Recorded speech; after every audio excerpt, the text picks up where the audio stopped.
So my topic is the path to the path to creative nation branding and applying creative thinking while branding a nation. This topic is connected to my PhD actually, where I'm trying to find link between national identity and nation branding, its influence of national prideness to success of nation branding. This is not going to be a very theoretical presentation. I'm going to tell you 3 successful stories of nation branding, their creativity resulted in nation branding success. In the simplest terms, according to Kotler and Gärtner, a brand can be defined as a name, term, sign, symbol, or design, or combination of these, intended to identify the goods and services of one seller or group of sellers and to differentiate them from those of the competition. Therefore, a nation's brand generally refers to the common images, perceptions, and associations people have with that nation. The term nation branding was coined by the father of national branding, Simon Anholt, in 1996. Although the emergence of place branding and place marketing as a specialization of marketing and branding dates back to the early 90s. Just a second, yeah.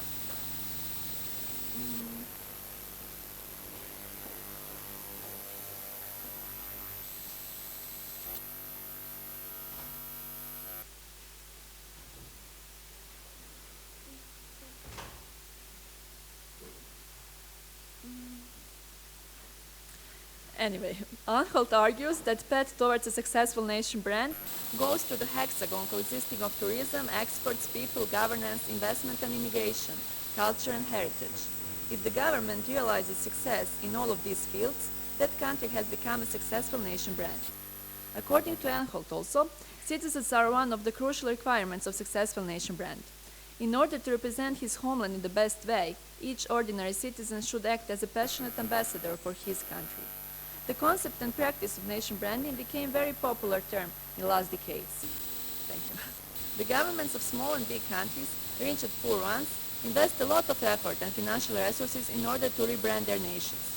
Not only that best marketing experts from the particular country are engaged, but quite often the famous international nation brand experts such as Simon Anholt himself are hired. But what does make a nation brand successful? In any case, it is way easier to brand certain countries than others, depending on their political, economical, culture, and other prerequisites. Moreover, the experts agree that determining the brand essence is the key factor of branding process, bearing in mind that that essence has to be grounded in the reality of the country. In addition, the citizens who have to live the brand are of major importance. But what all successful nation brand campaigns have in common is their creative approach. The new, yet unseen, different, sometimes controversial ideas seem to be the path of the successful nation brand. I will here use 3 examples of 3 countries' nation branding campaigns, Slovenia, Estonia, and New Zealand, which all have something in common. They were very creative, and despite some critics, they are generally regarded as successful. The first case I have is Slovenia, and I would like to ask you, do you know where Slovenia is, or did somebody visit? Did somebody visit this country? Somebody visited? No? And what would be the first image or associations you have with Slovenia? Skiing? Anything else?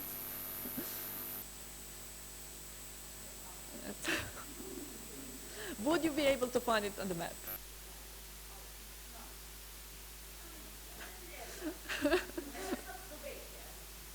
Yeah, we are coming on that. So,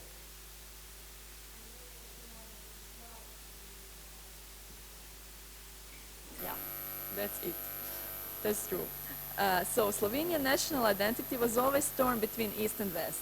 In former Yugoslavia, Slovenia was always considered as the country which is the closest to West, but it was never fully accepted as West in the Western eyes.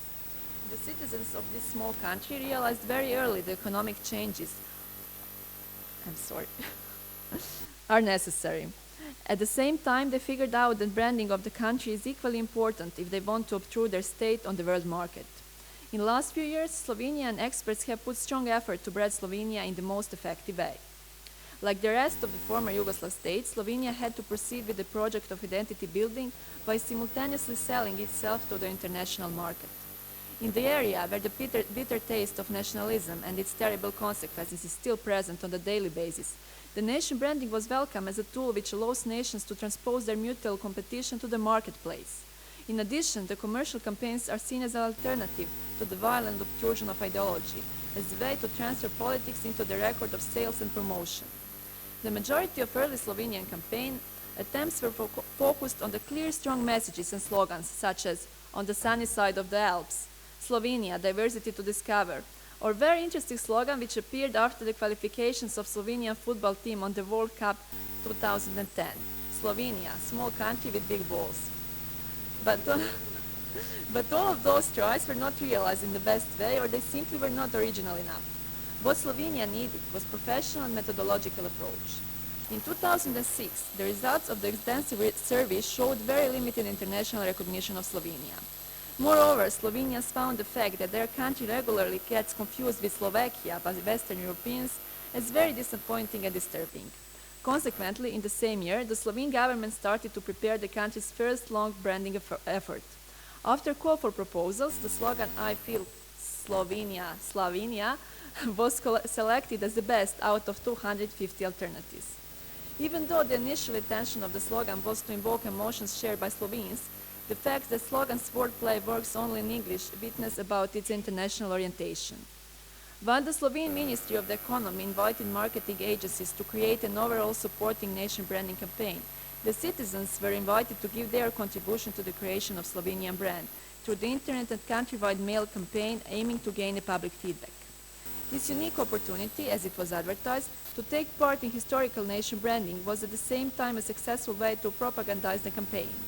On the other hand, the model in which the nation was branding itself was very interactive, containing both elements, state propaganda and the opportunity to build a sense of national identity among Slovenes.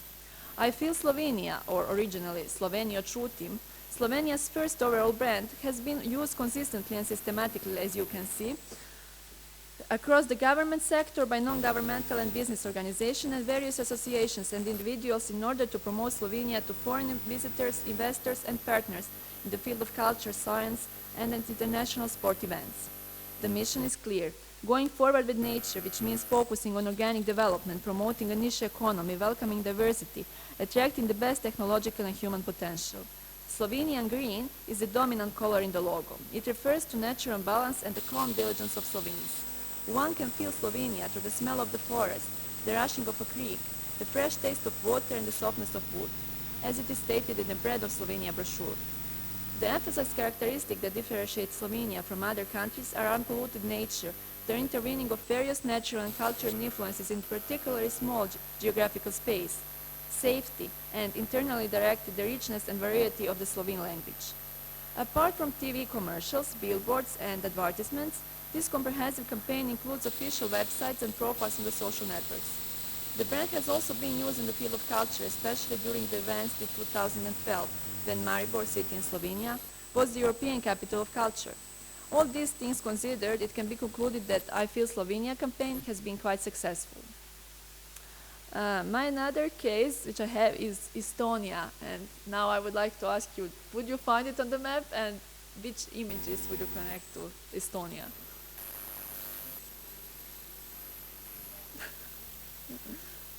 Yeah, we have expert here. Did somebody visit Estonia? No? Okay. So, just a second. Yeah, Estonia. Estonia, a small country of only 1.4 million people, like other nations of Central and Eastern Europe, shared a similar destiny as the most of the countries that emerged after the collapse of the Soviet Union. It had to overcome economically and reaffirm its national identity. The problem of Russian immigration was also present. However, unlike other post-communist countries, Estonia's language, culture and traditions are very close to those in Scandinavia, especially Finland. After gaining independence, Estonia lost its... I'm so sorry. Estonia lost its primary market. Russia, what led to the collapse of state industry. But once Prime Minister Mart Laar had applied his economic measures, so-called shock therapy for socialism, Estonia's economic recovery was perceived as great success, drawing lots of attention of foreign media. In the beginning of the 21st century, it seemed like the perfect moment came to launch Estonia's first overall nation branding campaign. The plan was to emphasize country's orientation towards advanced technology, using its own name in the wordplay, Estonia. The country was reported to be very advanced regarding the use of modern information and communications technologies, especially mobile technology. Allegedly, already in 2002, 90% of all banking transactions were conducted over the internet, and the Estonian parliament was the first paperless parliament in the world. However, the emphasis on E in Estonia was lately criticized as dubious and unrealistic. The Estonian government introduced a special organ, Enterprise Estonia, in order to promote Estonian competitiveness, entrepreneurial environment and businesses. Moreover, after Estonia won the Eurovision Song Contest in Copenhagen 2001, the Estonian government was dedicated to launch a campaign to deal with Estonian image. Soon enough, Enterprise Estonia started the project Brand Estonia, hiring the British consultancy agency Interbrand. In order to include citizens in the campaign, a survey on public support for spending of state finances of the development of an international brand image for Estonia was conducted. In order to reach the target group, which was foreign investors and tourists, it was important to primarily convince domestic population. The main slogan and the essence of the campaign was the phrase, "Welcome to Estonia, positively transforming," indicating that this country has successfully undergone through the change, but now is ready to welcome visitors and investors. The accent was on the Estonian proclaimed Nordic identity, its belonging to the Europe and its break from the Soviet past. The word Nordic was used much often than the term Baltic. On the other hand, Soviet ideology and the part of Estonian communist history have been mentioned nowhere. The campaign was very comprehensive and adopted by Estonian national airline, airports, shipping docks, tourist industry and many businesses. Some of the slogans which were also used to describe the modern Estonia were a Nordic country with a twist, the new Scandinavia, and an IT nation. The great opportunity to send new Estonian message was hosting European Song Contest after Estonia in 2001 became the first post-communist participant to win the contest.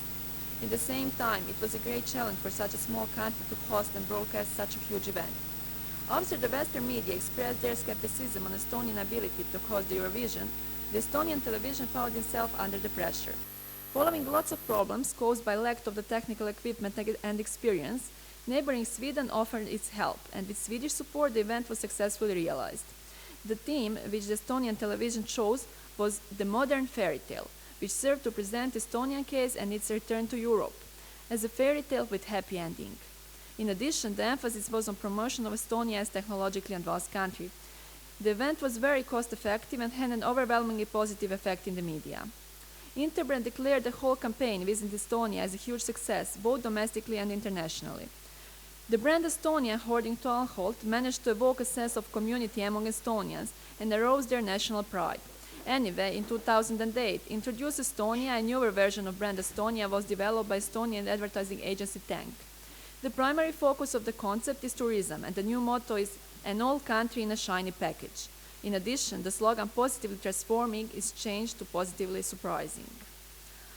And we are traveling far away, and we are in New Zealand.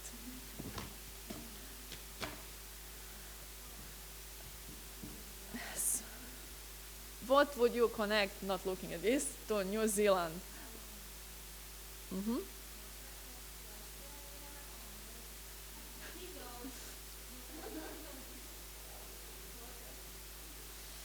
So, the New Zealand campaign is definitely one of the most famous success stories in the history of nation branding. Although the New Zealand has a very long tourist tradition and the oldest tourism board in the world, which was established in 1901, the recognizability of the country's brand at the dawn of the new millennium did not look very promising. During the 90s, New Zealand was oriented towards short-term stimulating of consumers' interest to visit the distant destination.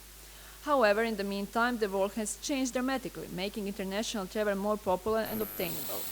On the other hand, countries started to compete more aggressively for every potential tourist or investment, and nation branding became increasingly important. It was about time for New Zealand to launch its first overall nation branding campaign, in order to build a strong global brand, attract more tourists and reduce the backlog in this field, which was occupied by Australia, its greatest concurrent. In order to maximize the chances of success, before creating the campaign, Tourism New Zealand initiated a series of in-depth research activities in which local businesses, regional economies, similar destinations, previous visitors, and people who have never visited New Zealand were surveyed. This process facilitated New Zealand's brand managers to create a brand which is in line with expectations and desires of consumers. The next step was to define what New Zealand actually represents and transfer it into brand. The research showed that although the international public perceived New Zealand as a full of beautiful landscapes, green hills with grazing sheep and traces of the Maori culture, the overall picture was relatively boring. This image differed a lot to how New Zealanders themselves see their homeland. However, experts decided that the emphasis of the brand should be on its landscape, which is at the very core of the country. Not only it attracts the majority of visitors, but it is also not very likely to change anytime soon.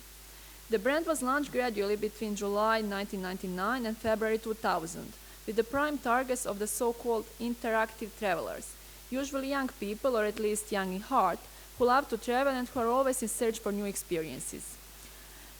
In addition, these consumers are often powerful opinion formers.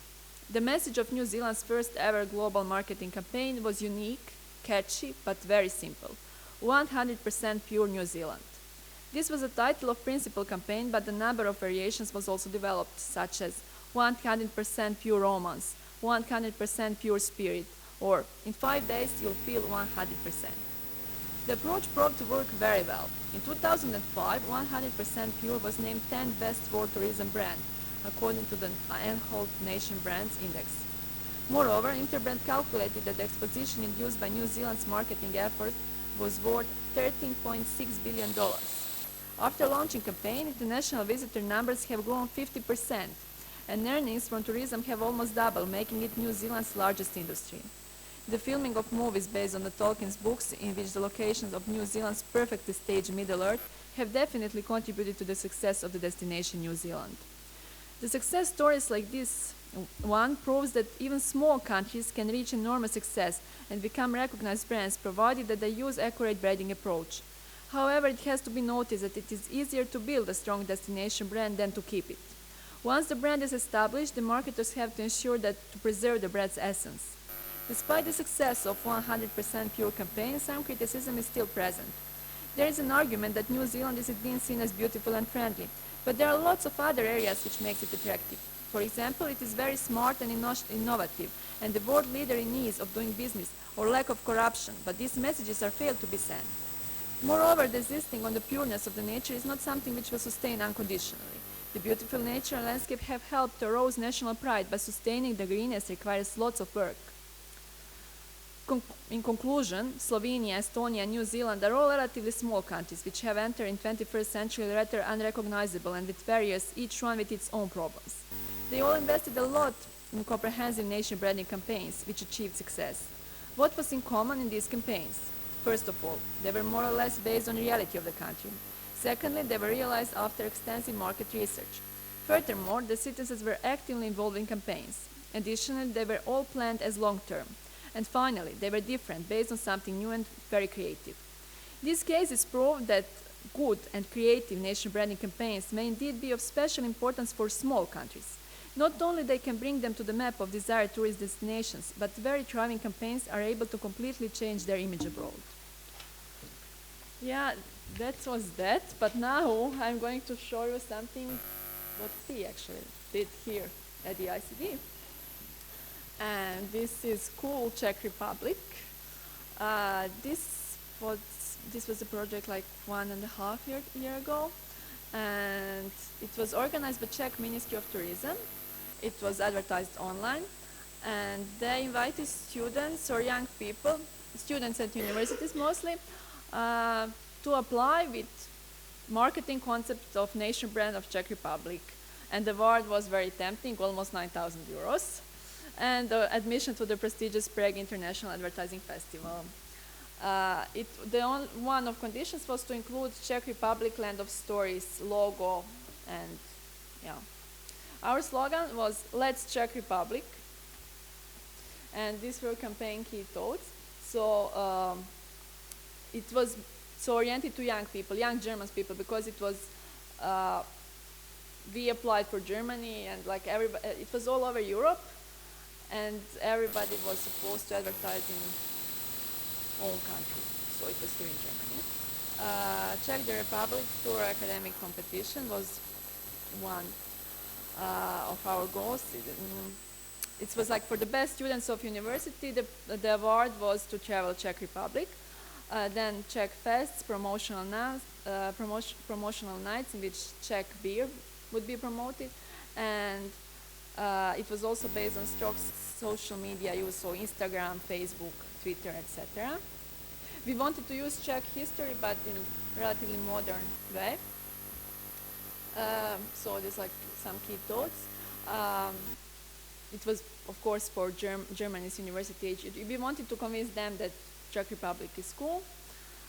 Also, like this rewarding students who excel academically was very important because we think that they could be future businessmen or political leaders, and then they could probably invest in that country. For example, we were using lots of things we already know that people think about Czech Republic, so it's like connections like images, crystal, Catholicism, castles, and so on, but packaging in like in modern way. One of the ideas was like promotion of Prague's nightlife, drink up, check out, and we wanted to use this campaign like connecting past to build the future. And these were all like visual. That's me, by the way. This was like for the Czech Republic. So like you see like Catholicism, beautiful landscape. So these were for Prague is a city of this is absinthe, by the way, and this was supposed to be the image of one of the symbols of Prague, which is infant Jesus. This one of like monument, which is one of the Prague symbols. So your nights might not be so clear in the city of crystal. It's kind of controversial. And this was like the main visual content. Let's Czech Republic, and we won second place. Some people in in Europe, some people in Holland were better. My colleague was there in Prague, but I haven't been, so I didn't see that more success. But we also like for second and third place, they sponsored a trip to Czech Republic, and they gave us like lots of souvenirs, so it was nice. But I think this campaign is a good example how we can put all this like nation branding theory upside down, and to make actually like foreigners to build a brand for your country, so we can see what are those stereotypes they have, what do they think, and how would they brand, and actually use it for us, for our campaign. It's like using their creativity, and also like we then it was me, I have been to Czech Republic, but like my other colleagues, they were never, and then that made them more attracted to visit Czech Republic, which I think it's because the campaign was like all over Europe, so I think it was really a good idea. Yeah, that's pretty much that. Thank you.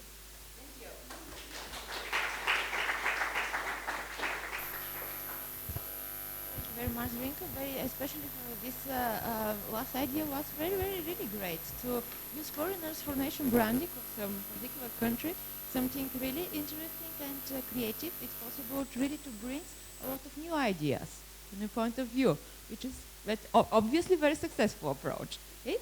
And now time for your comments and questions. Well, if nothing, thank you very much. So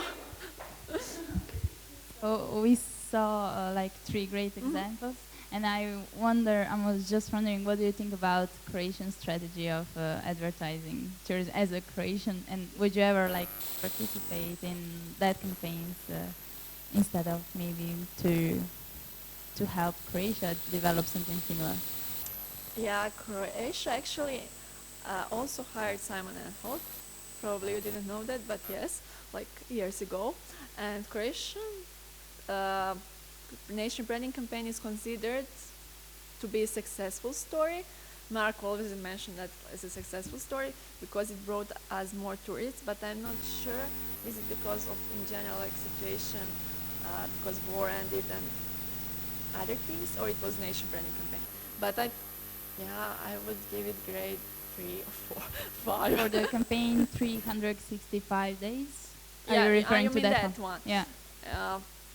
You mean like this new one? Yeah, This, like I the think it's a good tourism idea, throughout yeah. the whole year. Yeah, I think like this like whole year tourism but I think like our campaigns are generally too much oriented toward tourism and nothing else, because There's I nothing think cultural about yeah, it. we have to promote other things like and also attract like investors, and we are usually I know that tourism is one of our biggest industry, like our almost only industry, but we should also try some to focus also on some other things.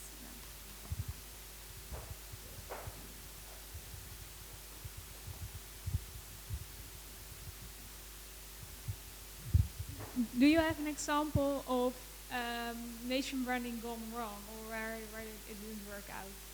Yeah, there are lots of examples, especially when we give somebody who is foreigner to brand the country and he's not very familiar with the culture, and there are lots of, like, for example, we have to be familiar with the culture in order to brand the nation, and sometimes because of certain words used, the campaign was more offended. Like, for example, in Croatia, one happened. We had commercial in which it was a model, like girl, on the beach, but she wasn't seen. It was just her, like, body part, one of the body part, but she was in bikini though. And it was just her body, not her face. And all foreigners and like lots of Croats, like they thought it's very sexist, and it was a big failure, for example, yeah.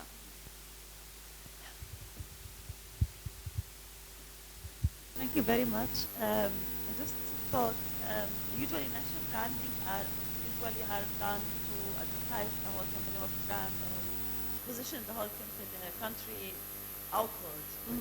Do you think that this can work also in words like how much nation branding can be useful inside the country? Yeah, definitely. As we have seen, all those countries did lots to cooperate with citizens. That's why I think that's one of the reasons why those campaigns were successful, because they asked their citizens what do they think. Estonia asked citizens what do they think about providing so much money of the taxes in order to brand Estonia. Then Slovenians asked, what do you think?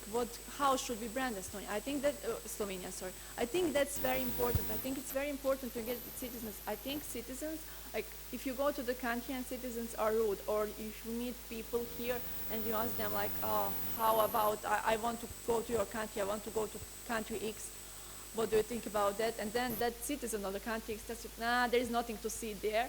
Like, you're not going to go, you're not going to invest.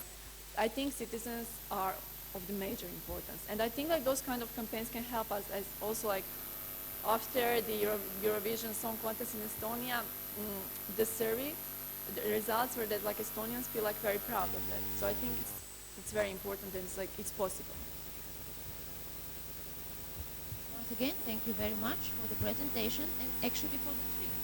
It was kind of interesting and exciting trip. Please join me. So, thanks.